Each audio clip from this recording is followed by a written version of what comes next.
L'une des particularités les plus remarquables du chinois est qu'il n'a pas d'alphabet. Alors comme vous le savez bien, à la place, on emploie des caractères. Cela veut dire qu'à l'écrit, chaque mot est composé d'un ou de plusieurs caractères.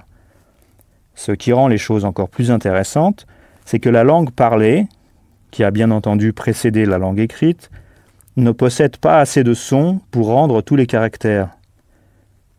Vous savez sans aucun doute qu'en français, des mots peuvent avoir des sens différents malgré une prononciation identique. Par exemple, le mot « chant » dans l'expression « une leçon de chant » a un sens complètement différent du mot « champ » employé dans « il a labouré son champ ». Alors imaginez que nous n'ayons qu'un tout petit nombre de ces sons et combinaisons de sons pour nous exprimer. Eh bien, ce serait un sacré défi. Eh bien, c'est exactement ce qui se passe avec le chinois. Cette langue possède beaucoup moins de sons et de combinaisons de sons que le français et doit malgré tout permettre d'exprimer ces mêmes idées et pensées complexes que notre langue. Les Chinois ont résolu le problème de manière très ingénieuse, en utilisant des tons. Prenons par exemple le son « ma », qui se prononce comme notre « ma » de maman, et pour lequel vous entendrez en chinois « ma, ma, ma, ma » et « ma ». Il s'agit là de 5 mots qui ont chacun un sens complètement différent.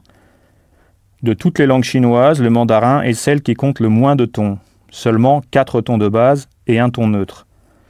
Alors pourquoi est-ce que je dis seulement ? Eh bien parce que le cantonais, par exemple, compte 8 tons. Le mandarin, que nous apprenons ici, ne possède en tout et pour tout que 420 combinaisons de sons. Cela peut vous paraître beaucoup, mais il faut savoir que le français en compte plusieurs dizaines de milliers.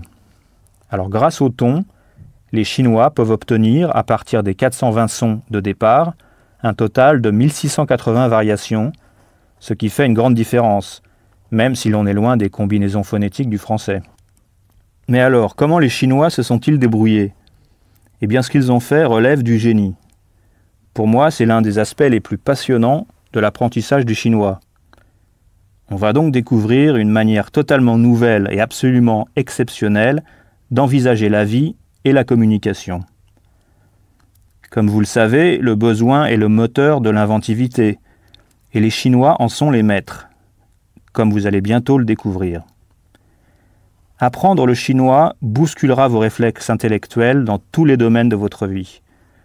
Vous allez percevoir les possibilités infinies de l'esprit humain et découvrir comment une civilisation ancienne a créé l'un des moyens de communication les plus simples qui soient. Pour ce qui est des tons, vous allez rapidement constater que vous les connaissez déjà. Ce qui suit ne vous semblera donc pas difficile.